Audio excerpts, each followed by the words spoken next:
So we have our reading quiz tomorrow. Not reading quiz, sorry, beneficial assignment tomorrow. It says on the reading quiz schedule that the beneficial assignment is going to have two concepts on it, differential rate law and then the Arrhenius equation. Today, I'm just going to be able to show you the Arrhenius equation. We won't even get to an example of it, so I'm not going to put that. The not reading quiz, the BA will only have differential rate law. So there's going to be two questions on it, 6 points. We'll start today with a review of finding the differential rate law. In fact, what I'm going to ask you to do is, no, 1 second.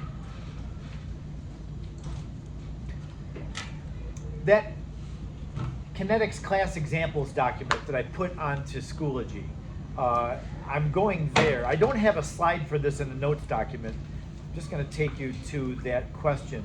Number 6 in it. So yeah, here's the document and it's got these pages, number 6. I'm going to give you a few minutes.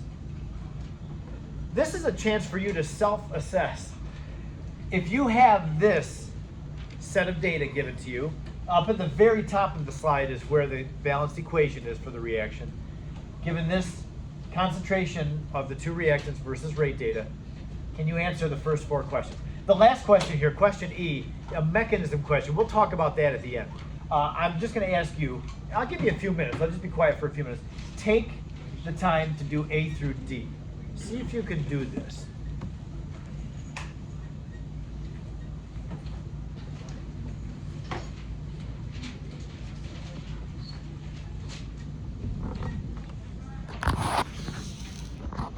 Trying to get rid of that glare, and it's awful.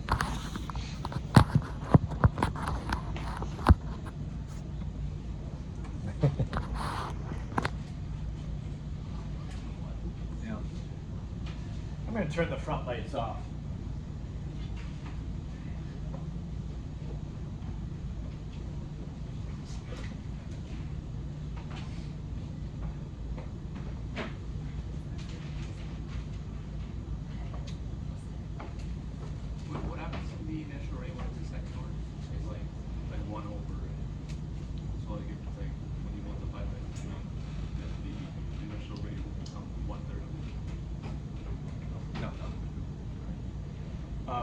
You're mixing up integrated and differential rate law.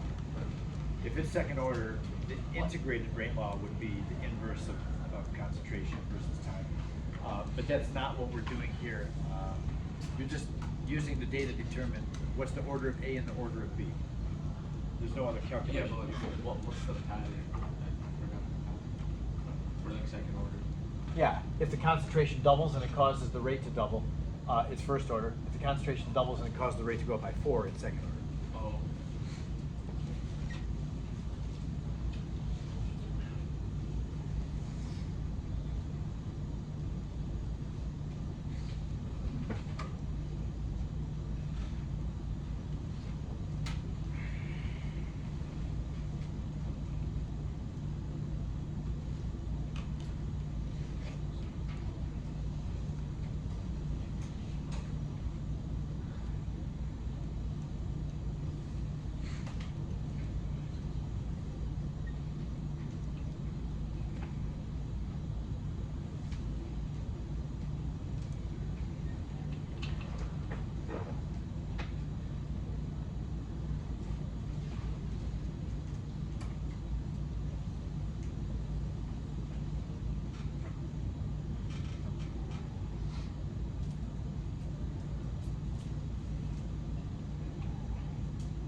doing?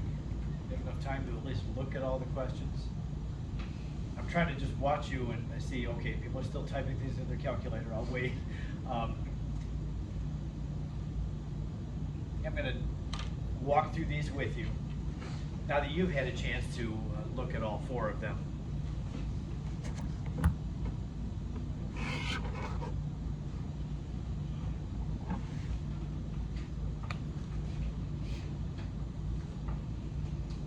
Yesterday we saw, Jerry? What's the bias, rate of change of A, bias coefficient? You have to use the coefficient in the balance equation, yeah. Yep. I was just going to say, yesterday we had 3 examples of differential rate law data in which one of the reactants was not held constant. I'm pointing at the wrong one. This one is never held constant for any 2 trials. That does make it more difficult, but it can be done. The first thing that we do is we find the order of the one reactant that's easier to find. So use trials 1 and 2. A is easier to find because B was held constant in trials 1 and 2. So as A goes up by a factor of 3 from 0.25 to 0.75, what's happening to the rate? It's going up by 3. If it's not obvious to you, then take out your calculator and take 1.3 times 10 to the negative third divided by 4.3 times 10 to the negative fourth. It'll be 3. Very close to 3. Keep in mind that this is experimental data, and you're not necessarily going to get the exact nice whole number multiple, but it'll be close. So yeah, when A goes up by 3 and B is held constant, the rate goes up by 3, and that makes A first order.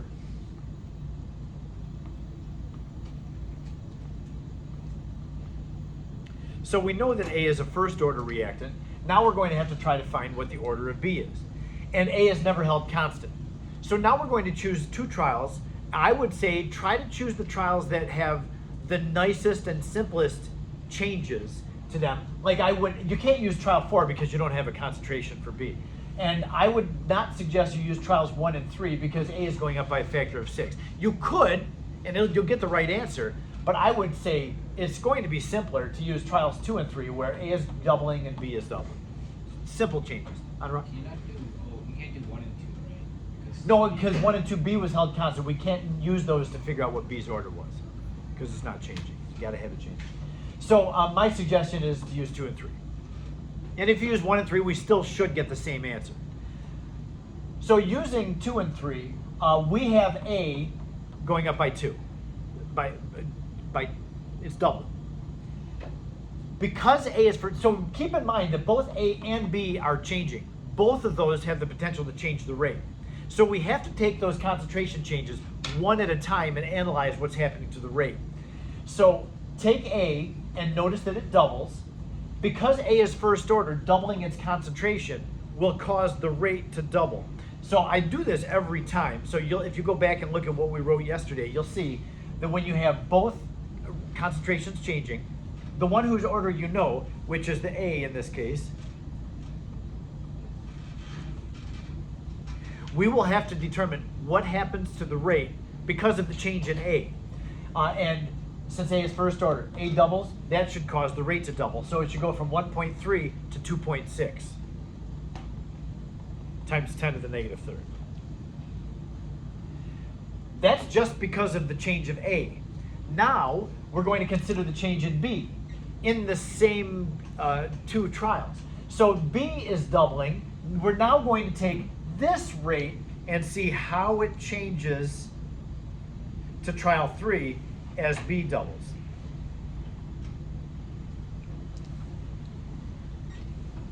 So what do we see happening? 2.6 goes to 5.3. It's not exactly, but it's 2 times more. So as B's concentration doubles, the rate doubles approximately. So that makes B first order as well. That's what we have to do when both concentrations are changing. The one whose order you know, figure out what the rate is due to that change, and then take that rate and see how it changes when the other reactant changes. So B doubled, causing the rate to double. That means B was first order as well. Okay? So we've done a bunch of examples of that. In the exercises in the book, That's where I would steer you to study for the BA tomorrow. Go to the exercises in the book that have this kind of data and do them. It'll ask you what's the rate law, what's the value of K, figure out the unit, you know, and the typical things that we've been doing. Conrad? Is this like the type of stuff that's on the BA tomorrow? Yes. Is it only this Yeah. stuff? Yeah. It's questions like number 6. Yep. And nothing about mechanism. I'm not going to ask you about mechanism tomorrow either. Just these first 4 kind of thing. Will it be any conceptual stuff or just like? It could be conceptual. Yep. Okay, so A we've answered now. Both our first order justify, we've talked through that. I am going to go ahead, B says write the rate law for the reaction. I'm going to do that strategically down here. I'm going to say rate equals K times A to the first times B to the first. I'm going to save myself room to squeeze it in there. Because when we get to the mechanism question, we're going to want to refer to that. So I'll just leave that down there. That's part B, write the rate law, and then calculate the value of the rate constant. So they put B, but there's 2 different answers to B. And this is kind of weird too. This is an old AP exam. You can tell from this this arrow down here, hey, okay, finish that, go to the next page, don't just stop now. But yeah, this was actually copied out of an AP exam, yes. Wouldn't the rate be K A squared B? No, they're both first order. Oh, it's not. Yeah, so the it's order not that you like came you're up with, reading. It's not like you're reading. Like with the molecularity. it would be overall a molecularity of 2 because you need 1 of A and 1 of B. But A would be first order and B is first order as well. Yeah. Yeah. So yeah, it's not the same. Okay, the value of K. I'm going to just write the value of K and then I'll tell you how I got it. It's how you got it too. K equals 0. I just put it in the standard form and not scientific notation. You might have it in scientific notation. 0.0023. And the unit on K, what'd you get for the unit? 1 over.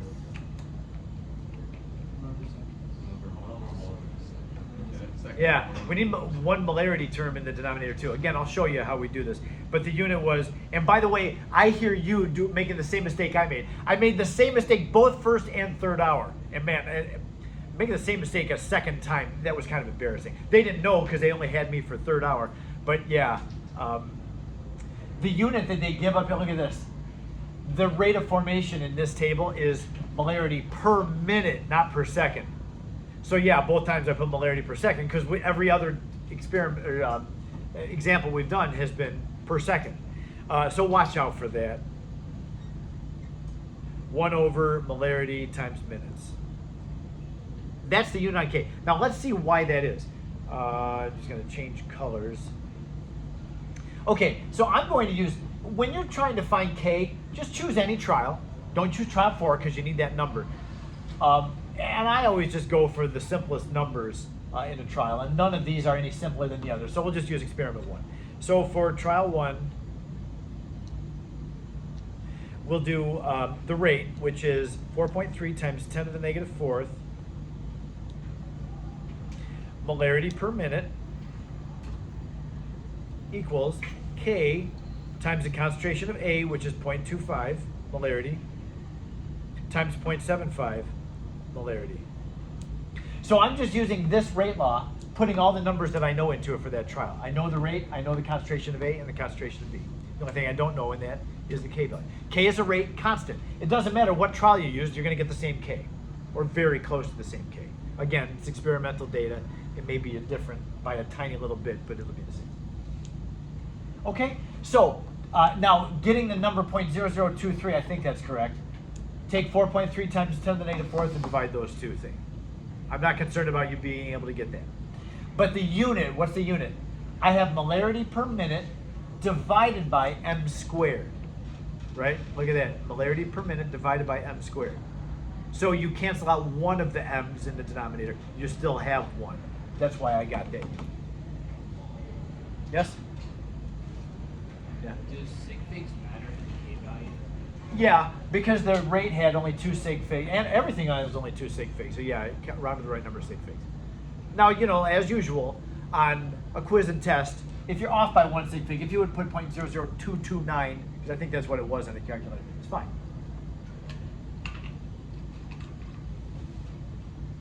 Okay, anything else about B? We good on that one then? We have K. Then on part C, determine the initial rate of change of A in experiment 3. Now the last several examples that we've done, we've had questions like this. People just have a lot of trouble with questions like that because you're given, now you have A here, and you're given initial concentrations, but the question is, what is the rate of change of A? It's like, what is the rate of the reaction with respect to reactant A? And in experiment 3, you need to be able to interpret this kind of question. When you look at this rate of the reaction, this tells us how fast the reaction is going, but whoever writes the question has to define how they're defining what the rate is. So they'll always tell you in this column, it says, look, the initial rate of formation of C. So this term right here is being produced, and this is what the experimenter is looking at, the production of this and how fast that's happening. That's what makes spectroscopy really handy. If C has a color to it, then you can run light through it, and measure the absorbance of light. As C is made, it's going to absorb more light because it's a colored thing. But this question is not about spectroscopy, so I just wanted to mention that is a very handy tool for us. So the initial rate of change of A, if in trial 3, and we're only looking at this number right here, that's the rate for trial 3, C was being made at this rate, 5.3 times 10 to the negative third molarity per minute. The question is, how fast was A getting used up? Remember that the coefficients in the chemical equation, the balanced equation, they give us the relative rates of things. If you know one of the rates, you can find all the others using the coefficient ratio. So if I know that this was being made at a rate of 5.3 times 10 to the negative third, A had to be getting used up twice as fast. It was getting used up twice as fast. Are you with me on that? Because of the 2-to-1 ratio. So yeah, when you're asked about the change of one of the substances in the reaction, look back at the rate and how is it being defined. Then use the stoichiometry, the coefficient ratio. Okay, so anyway, I'm just going to write for my answer to that one. The answer is 0.011 molarity per minute. And how did I get that? It's twice as fast as C is made. You can see 100%, right? What do you mean 100%? Like the initial rate of change is 100% is double of C. 100%? Yeah. Like you're using the term 100% to mean double, Yeah. right? Yeah, if you think through it like that, I'd say it's more like 200%. So if C's amount is the full amount, 100%, then A would be twice that much. Yeah. Are they saying the rate of change though? So the change is 100%. Well, this is saying how fast C is changing. So the rate of change of C is 1/2 the amount that the rate of change of A is. So yeah, just make sure that you double it. So if that means 100% to you, that's fine. Just want to make sure that that's what that means. Yeah. Okay, Ayush? Question, so if this is experiment 3, if this is experiment 2, do you use a 2.6 times 10 to the negative third? No, this is the change of C. If you just had A changing and B was being held constant, that's what the rate would have been. But both A and B are changing. So this is the change, the rate due to A. This is the rate due to both of them changing. Okay? Yeah. Conrad? So, how do you know what experiment to use? Oh, it tells you. It has to tell you.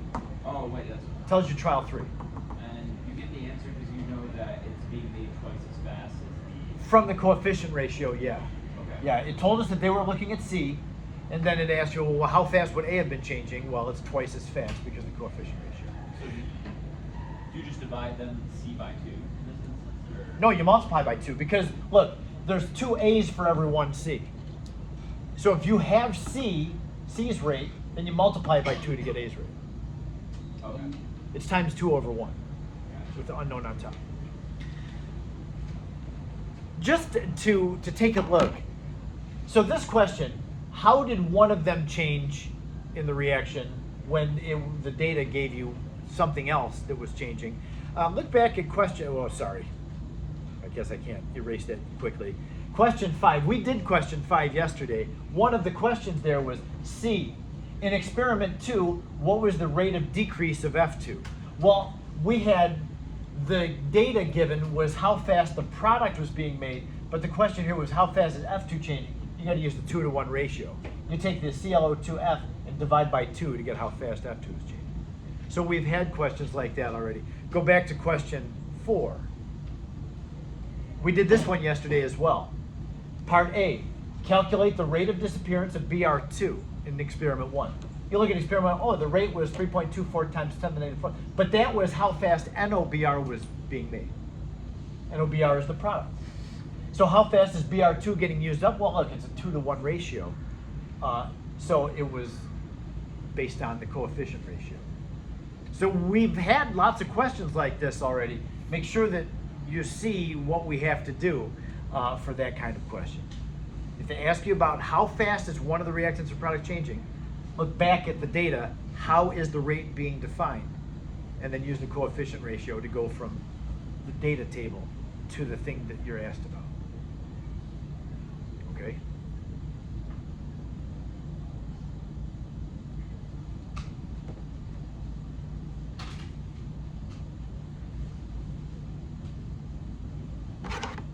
Then we have part D. Determine the initial value of B, what's the concentration of B in experiment 4, or trial 4. Did anybody do this one and get an answer for it? And if so, what did you do? Ian, what did you do? I did 8.0 times 10 to the negative 3 divided by 1.75 times 0.0023. Yeah, and without giving me numbers, tell me in general what you did. Oh, I just did the initial rate divided by the initial A times the constant. Yes. What Ian is saying is he took this rate law, knowing this is the expression for the rate law. Rate equals K times A times B. In experiment 4, you know the concentration of A. By this time, you've calculated the not concentration, but the value of K. And in experiment 4, you know the rate. So you know everything here except for the concentration of B. So you solve for it. And that's what you said is exactly how you solve for it. Plug in rate, plug in K, and plug in A, and take the rate and divide it by those two, and you get B. And what did you get? About 2. 2.0. Yeah, Jerry. Say it louder. What'd you do? I took in experiment 1, I divided 8 by experiment 1 rate of C, so and then I got that to A to be 7 times bigger than the original experiment. Yeah, that divided by that was 7. And Yeah. then I multiplied 7 by the experiment 1. Yeah. And then I divided that A times the experiment 1, 8 divided by 7 times the experiment 1. Yes. Yeah. 8 divided by that value you got. Yeah, and Yeah. then I multiplied 2.6. Exactly. Right. Yeah. You took the road less traveled, Jerry, but it was exactly right. What you're thinking, you thought through that very well. Yep. Great. Rob? Will you be looking at zip fishing?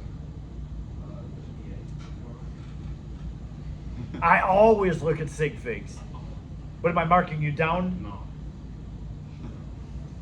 I hope not. I don't even like saying it out loud. No, I'm not going to mark you down for wrong sig figs. That doesn't give you the liberty, though, to use 20 sig figs in your answer. It'll make me angry. I still won't mark you wrong, but I won't be smiling about it. Let's do part E together. identify which of the reaction mechanisms is consistent with the rate law. So we talked about mechanism yesterday. For a little while, we didn't for very long, but you did the reading assignment about mechanism. You've got 3 proposed mechanisms. The question is which of the 3 is consistent with the rate law. That was why in part B I wrote the rate law down here, because I knew that we were going to have to do this part where we compare the rate law of each mechanism with what we got experimentally. So you know, from what you read, we only look at the slow step. The slow step is the one that determines how fast the overall reaction is. When you have a reaction broken up into multiple steps, it's only as fast as its slowest step. That's the rate determining step, the rate limiting step. It's kind of like the limiting reactant for the mechanism is the slowest step. It determines how fast the whole rate goes. So you take the slow step, and the rate of the slow step is based on the molecularity of that step. So the slow step has 2 particles that have to collide. So the rate of that step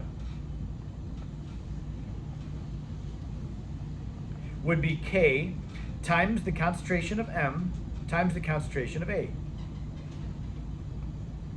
It's just what has to collide, what has to react with one another in the slow step is the rate law. In number 2 mechanism, the slow step would have the rate law, rate equals K times M times A. Oh, it's the same thing. 1 and 2 have the same thing. Two is interchangeable. What's that? You can put B in for F. Yes, you can. You can. Oh, we talked about this yesterday. I'm going to do that in a moment. And for number 3, again, the slow step is going to be rate equals K times M times A. So just doing the raw rate law, all 3 of these have the same rate law. But as we saw yesterday, when you have the rate of a reaction that is defined by an intermediate, the intermediate doesn't have an actual concentration that we can know or measure. The intermediate was made and then it got used. So how do we ever know what the reactant, what the reactant of the slow step, if it's intermediate, is? When the official concept is this: when an intermediate is produced by an equilibrium reaction, you can replace the intermediate with what made it. So here in number 2, because this M was made by an equilibrium reaction, it would be rate equals K times B times A. So I replaced the B with the M because B was used to make M, the intermediate, and then M got used in there, so I just replaced the M with B. Now there's our winner. Ding, ding, ding, ding, ding. We've got our answer. But I want you to notice that number 3, you could do the same thing for. 3, the M term, an intermediate, was produced by A and B in an equilibrium step. So in number 3, we can replace the M with A times B. And that's still being multiplied by this A in the slow step. So we still have another A to put in there. So really the rate law is K times A squared times B. Right, I'm standing in front of it, it's right there. So that one does not match up with the experimentally determined rate law. That's what makes number 3 invalid.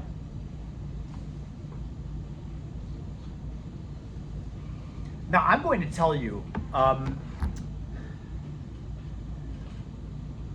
there are going to be problems that you're going to see in the next week that have questions like this, where you're going to have the slow step is going to have an intermediate, and the intermediate will have been made in a previous step, but it's not in equilibrium. You'll still be expected to replace it with the reactants that made it up.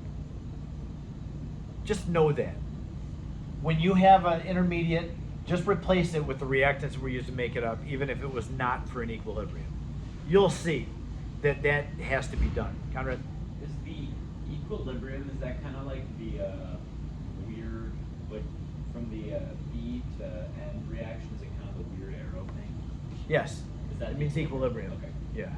where the reaction can go both ways and it doesn't go to completion. Yep. I find mechanism, I find it to be a soft science. I am not a fan of mechanism. Now, I'm not saying up here, what we did up here, this is good and clean. We will do a reaction on Monday. We're going to do a lab where we're going to measure things out and construct a data table like this with rates in it. And we're going to determine what the rate law is, and it is repeatable. I mean, it will be good, valid. You can use it to predict if you change the concentrations what the new rate will be, and it will be right. So this is good science up here.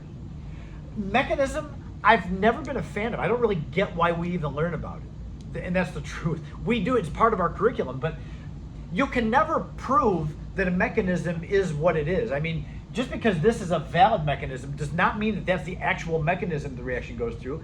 Remember, there's two things that make a mechanism valid. And valid doesn't mean that it's guaranteed. Valid just means that the rate law of the mechanism agrees with what we found experimentally.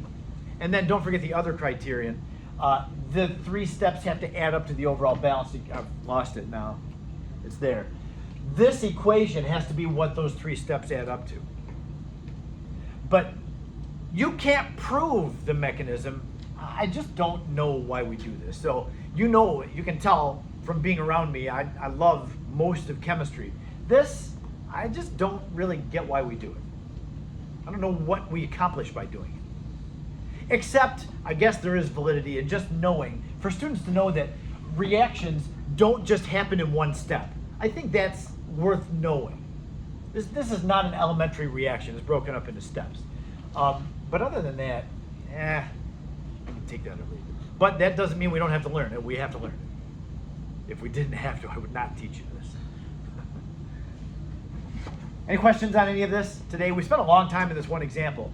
But this is what our BA is about. Nothing about mechanism. I'm not asking about this tomorrow. It's anything like this. Okay, so one last thing for today, and this will be the last section in our chapter. Tomorrow's beneficial assignment, I'll probably give you 5 minutes to do. So for the rest of our time tomorrow, we're going to be looking at the last topic, which is collision theory. This is slide 32. Now if we go back to our notes document.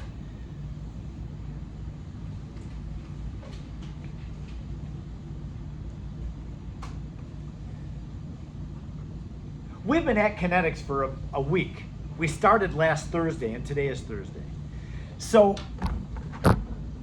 what have we done with Kinetics? To answer that question, I'm going to take you back to the very beginning. We had this title slide for our notes document, and the next slide, I had given you this graphic. This is a week ago. I don't know if you remember seeing this, but we had decided that thermochemistry or thermodynamics and kinetics really don't overlap one another. Thermodynamics deals with what the condition of the reactants is and what the condition of the products is and the difference between those two. Thermodynamics does not really have anything to do with what happens during the reaction. That's what kinetics is for. So we have spent the last week looking at lab data and determining what is the rate law for the lab data. Remember what a rate law is. A rate law is a mathematical expression that describes the rate of a reaction. But how is it describing the rate of a reaction? So rate equals K times concentration of the reactants to whatever order. How does that tell us how fast a reaction is? Pardon me for a moment.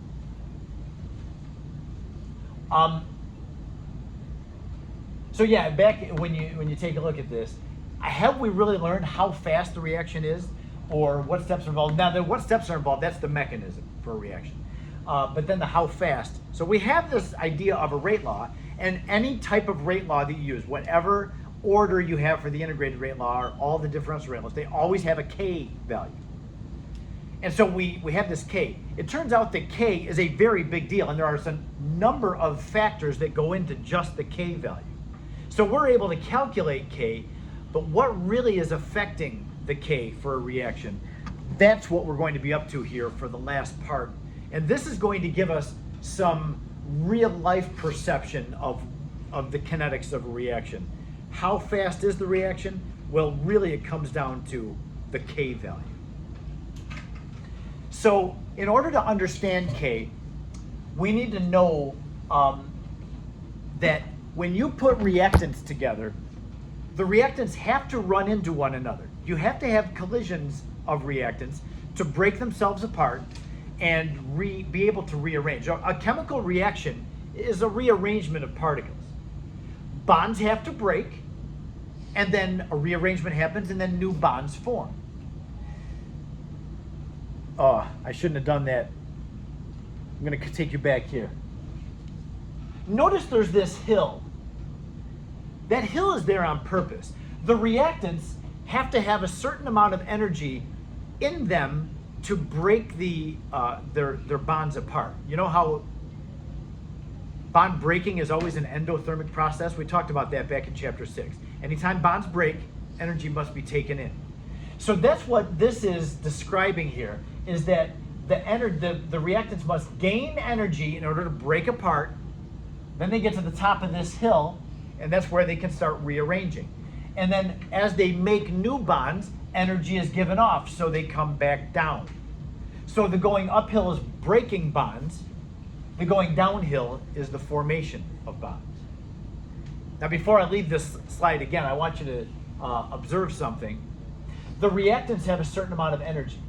The products have a certain amount of energy, which in this case is greater than the reactants. Would you say, okay, so you've got a reaction that has happened. The reactants have that much energy, the products have that much energy. Is this reaction that's being described exothermic or endothermic? So, Why? because it's positive delta H. Oh, positive No. Wait, Other way around. I like that. Okay, so what is it? Is the delta H positive or negative? Negative. Wait. Delta E changes energy. High number minus a low number. Positive. Delta H is positive. You want to change your answer? You want to stick with it? Exothermic or endothermic? Is delta H is positive, it's exothermic. Anurag! No. Positive delta H is endothermic. Because you stopped yourself. You said, "Oh, it's exothermic because delta H." Wait, delta H. Is positive. But then you said the same thing again. Yeah, the delta H in this case is positive.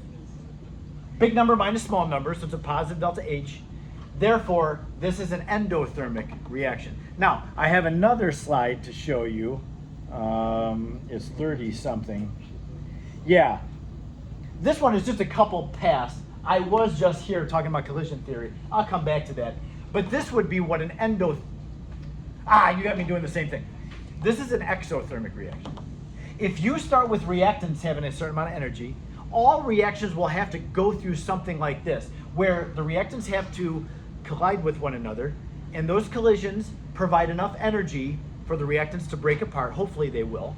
If they do, then the reaction will get up to this point where the particles can rearrange, form new bonds, energy is given off, and then you have a certain amount of energy for the products. In this case, we have a small number minus a big number that gives us a negative delta H. This would show what an exothermic reaction looks like. So I want you to be familiar with this. This is a graphic that's used a lot in chemistry, and we don't even have to put numbers into it. We just have to understand it conceptually, that reactant bonds have to break, so energy must be added, and then bonds form. Energy is given off. And then depending on how much energy are in the bonds of the reactants products, that's how we get the delta H. Yeah. So the y-axis on the graph says energy. Can we assume that that's like the same thing as heat? Or Yeah, because we're talking about exothermic, endothermic. You can think of that as heat. Yeah. Really, it's free energy, but we can think of it as exo and endothermic. Yep. Okay, so now I wanted you to see that that matters a lot. Now let's take a look at what factors specifically will affect the rate of a reaction, and especially, you see that we have a term up here, theory. A theory is a proposed explanation. So we believe we can't see particles, they're too small. So we just have this theory that in order for reactants to react and make products, they have to run into each other. They have to have enough energy of their collisions to be able to break their reactant bonds apart. So this is our theory that reactant molecules are colliding with one another. So The consideration is this. There's two different things that are going to affect whether the collisions actually make a reaction happen or not. It's possible that you'll have reactant particles run into each other, and then it's possible for them to just bounce off of one another and not react. Just because they run into each other doesn't mean that they have to react. There's two factors involved. One of the factors is the geometric orientation of the particles when they run into each other. What do I mean by geometric orientation? Look at the next slide. The term that we use for orientation is the steric factor. This term has been around for a long time, the steric factor. If our desired product is this thing in the middle, where the groove of one is in this part fits into the groove, so the sticking out part there fits the groove. So if these two particles run into each other, like if the blue is going up and the green is going down, if those two hit each other, they're not going to hit each other with the orientation to make the product. So they'll just bounce off of each other. And there'll be a collision, but that collision will not cause the reaction to happen. Whereas if these two particles are moving toward each other, it's probably going to make that. Those two are not exactly aligned, but they'll hit each other, and the green part will stick to the blue part, and it's going to make one of those. So this will be a successful collision because the orientation of the particles is right. This one will not be.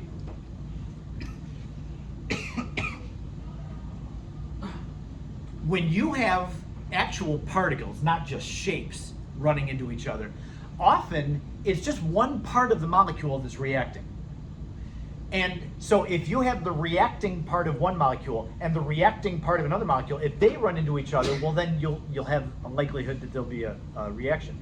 But if you have the reacting part on the opposite side and it runs into another particle's reactive part, the two reactive parts didn't hit each other, so they'll just bounce off of each other. So the orientation of the particles matters. So that's one of the things that we have to concern ourselves with is, now every single collision we can't really track. I mean, we've got billions and billions of particles. But I will tell you, the more complex molecule you have for a reactant, often the slower the reaction will be because a lot of the collisions won't make a reaction. If it's a complex molecule, they often are slow reacting. Especially if it's just a little part of the molecule that actually reacts. Because a lot of the collisions will just bounce off of each other and they won't have the reacting part hit. The other thing, and this is a biggie, when particles run into each other, they have to have enough energy to break the reactants apart. They may, if they're moving slow toward each other and they just hit each other with a small amount of energy, there's this thing called the activation energy. You see that's right in the middle of the slide, in italics, activation energy. When I show you a graphic like this, the distance from the reactants to the top of the hill, that's the amount of energy that the reactants need to break apart. And if a collision doesn't have that much energy to get the reactants to the top of the hill, if a reactant can only get halfway up the hill, boom, it just goes right back down and no reaction happens. So a reaction collision must have enough energy to break the reactants apart and get them up there so that they can rearrange and make new bonds. So that's what the activation energy is, the energy from the reactant, what the reactant had, up to the activation, up to the top of that hill. Now, this really is not another, it's not another factor, but I will mention temperature does make a huge difference. If you increase the temperature of a reaction, it will always make a reaction go faster for several reasons. Number one, I guess just for two reasons. Number one, you're going to have faster moving particles, so they'll collide more frequently. So the more frequently they collide, the more likelihood that they'll actually react. And also, since they're moving faster, not only do they collide more frequently, they'll have a faster motion and more energy of collision. So it's more likely that the collision will have the activation energy at a higher temperature. So yeah, when you increase the temperature, you do have much more of a likelihood that the collisions are going to produce reactions. Now, down here, this last bullet point is a biggie. Be aware that K, the K value, which really tells us how fast a reaction is, this is the rate constant for a reaction. K will always increase if you increase the temperature. If you add a catalyst, if you have a catalyst that actually speeds up the reaction, that will increase the K value. Sometimes catalysts just don't work. You might think they'll work, but then you put it in there and it doesn't change the rate. But a catalyst is a cool thing. We'll talk about catalysts tomorrow too. Some of you have learned about catalysts. When you're in GBBE or AP Bio, you talk about enzymes. Enzymes are like catalysts for a protein reaction. And a catalyst is there to speed a reaction up. What a catalyst does in chemistry and every context, a catalyst will change the mechanism of a reaction. A catalyst will get in there and involve itself in the reaction, change the mechanism, and what it does is it lowers the activation energy. That's why the reaction goes faster, because more of the collisions actually have a reaction happen. And then the surface area also. Is it time to go? Almost time to go. The surface area is going to affect the rate of a reaction. This is only for solid reactants. When you have a solid that's reacting, the surface area makes quite a difference. Think of a block of sugar. If I have a big chunk of sugar that I want to dissolve, I put the chunk of sugar into the water, and the inside sugar molecules, the ones that are inside of the big chunk, they don't make any contact with the water, so they can't dissolve until the outer sugar molecules dissolve, and then finally it's the inside particles turn. That's a slow process. However, if you take that big chunk of sugar and you break it up into smaller pieces, you're exposing more of the surface of the sugar. And so when you put that higher surface area into the water, you'll have most of it dissolving much more quickly. So surface area makes a big deal for solids. Anthony? Did you say some reactions only work at low temperatures? They're only spontaneous at lower temperatures. Doesn't have to do with how fast they go. Yeah, and that makes a difference. Remember, thermodynamics does not say anything about how fast a reaction is. Okay? How fast a reaction is affected by these things primarily. So yeah, when we get back tomorrow, you saw I had mentioned something about Arrhenius equation. This is the Arrhenius equation. It tells all the things that affect the K value. So we'll start with that tomorrow.